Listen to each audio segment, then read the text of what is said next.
Khalid Hosseini is a master of storytelling.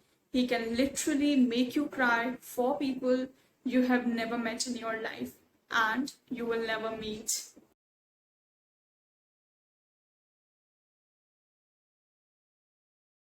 And in today's video, I'm going to talk about my most favorite author, and people who know me already know that it is Khalid Hosseini. I never thought that I would actually review his books because I just cannot and I really don't want to. But in today's video, not exactly review, but I'm going to give you a slight idea about his book, A Thousand Splendid Suns. So this is actually a long book. It is of 400 pages and it is divided into 4 parts. So I have also decided that I'm going to divide my video as well in 4 parts to tell you about each and every part because I really don't want to miss out on anything, but I'll not give you any kind of spoilers, but I'll keep it very short and simple. Mariam is an illegitimate child of Jalil. Her mother, she used to call her Nana, always used to warn her not to meet her father, but Mariam was so fond of Jalil. She used to spend time with Jalil, and Jalil also used to bring her gifts, some stuff, and he used to tell her so many things about the place Herat where he used to live.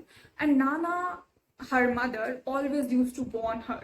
She always used to tell her that she's not at all going to be accepted by Jalil completely as his daughter.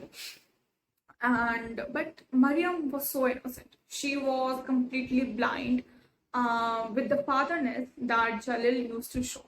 And this is how it continues. You know, it really shows a beautiful bond between Jalil and Mariam in the beginning. But what happens at the end is something which will completely break your heart. But this is how the part one actually starts. Mariam always had this one thing in her mind that she could never be a good daughter to Nana. Why? Find it out while reading this book. I really don't want to give you any spoilers, but Mariam always had this thing in mind. You know, it completely broke my heart when I was reading about Mariam. She was so innocent, full of hope, full of dreams of living, all together and having a happy family. But something happens which completely turns her life for the worst, and you just cannot miss out on reading that. In the second part of this book, we meet Leila. The story starts when Leila is around 12 or 13 years old, just like Mariam. Babi, her father, Mariam's father, was an educated man. He used to read so many books and he always had this one thing in mind that women should be educated. And there's the storyline which I remember that a country has no success if its women are uneducated. And you know, it's so true. So you're definitely going to like the character of Barbie. Leila also had a friend named Tariq. Now, they were friends, but secretly, it was something more than just friendship. And they used to enjoy each other's company. And you know, it is very beautiful to read how it actually unfolds. I really don't want to give you any spoiler what actually happens with them. Read it to find out. In third part of this book, Mariam and Leila, their lives actually intersect. Now they both are living together, Mariam and Leila. But why? Why are they living together? And for what purpose? And with whom? Like, who all are there with them? You're going to find all of the answers in this book. You know, everything is interconnected, so I really cannot give you spoilers like what happens in part 3. When they are together, they actually develop a very strong bond, as strong as a bond of mother and a daughter. You know, in this part was the most hardest for me to read. Like, it was so emotional because it was full of selflessness, loving your closed ones, and you know, there were so many heartbreaking things that one cannot even imagine. So without giving you any spoilers, this part is going to be heartbreaking and I'm very sure of it. Part 4 and the last part of this book, you will find so much of hope, so much of inspiration in part 4. And I can tell you this, and not just part 4, but throughout this book, somewhere in some pages, you are always going to find some inspiration from characters or maybe from their story. Part 4 is all about when Layla is up to something, but what you are going to find in this book. I can't give you any spoilers. So that was about the parts of this book, but I would like to add something more to this. This book, first of all, is a historical fiction, and I have never been interested in history since my school time. And I was not at all knowing that Khalid Hosseini's books come under the genre of historical fiction. But here I am loving his books. I'm not saying that I love each and every historical fiction, but it's just that I love his books. So there is not so much of history, like you can just say there is like 2 or 3% of history in this book.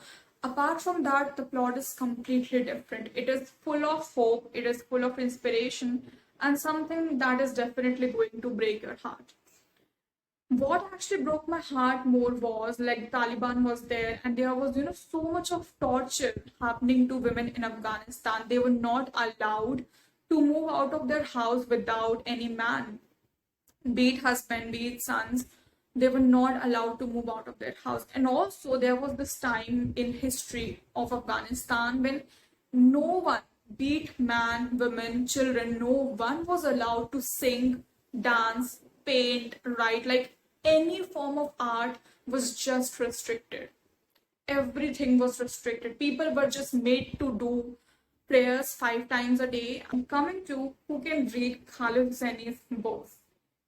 First of all, this is not his debut. His debut was The Kite Runner, which I've already read, but I have not talked about that particularly. Maybe I'll talk about it soon.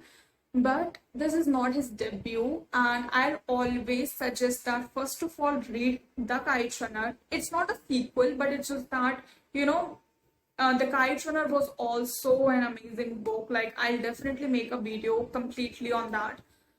But firstly, read that book. And also, there's a movie now, a movie adaptation of The Kite Runner. You can go and check it out on Amazon Prime or on YouTube. I guess you'll have to buy it. It's not available for free. So read that book, The Kite Runner, and then read A Thousand Splendid Suns. It's not a sequel, just read both the books. And also there's the third book, And the Mountains Echoed. So recently I finished reading this book, so I really don't want to read that immediately because I always have this fear that, I'll just finish reading all his books and then I don't know when he'll actually write his next book. So I always have this fear. So that is the reason why I read his books very slow. But anyway, people who understand English, people who are an avid reader can definitely try his books. I don't know the difficulty level, like I don't feel that his books are difficult to understand. Thing which I would like to mention here is, and I guess this is a great thing about his books, that he has a different way of writing things. Like, I don't know how to explain that thing, but sometimes, there are storylines and, you actually get a shock to know that. Like something just happened. Let's say a person died. Okay, so he has a very different way of expressing that death as well. Like, he'll not simply write he died or that person died or he's dead or she's dead. He has a very different way of expressing through words, and that is why I guess he's called as a master of storytelling. Obviously later it is revealed that that person died, but before, it is written in a very beautiful and I'll say in a very subtle way. So I guess this is something which I have only found in his books only. And this makes it even more special because his books are not for everyone. Let me clear you one thing. His books are not for everyone. His books are for people who can understand emotions, who can feel things, who loves emotional reads. So I guess that's enough. Like, I have never talked about his books in this much of detail, and I just don't feel like sharing how I exactly feel about his books. I know it's kind of selfish, but it's just how it is with his books. But I will definitely say, if you feel now that you would be really interested, or you would really like to read his books, definitely go ahead and read. Okay, so I guess I have already talked about his book a lot. So if you really like this video, please give this video a thumbs up. It really makes me so happy. And in case you are new on my channel, please subscribe and hit that notification icon, so that every time I upload a new video, you get notified. Also consider following me on Instagram in case you are interested in book reviews and recommendations. I'm so much active on my Instagram post as well as story. My Instagram handle is @books with Sakshi. And until next time, take care. We'll meet soon in the upcoming video.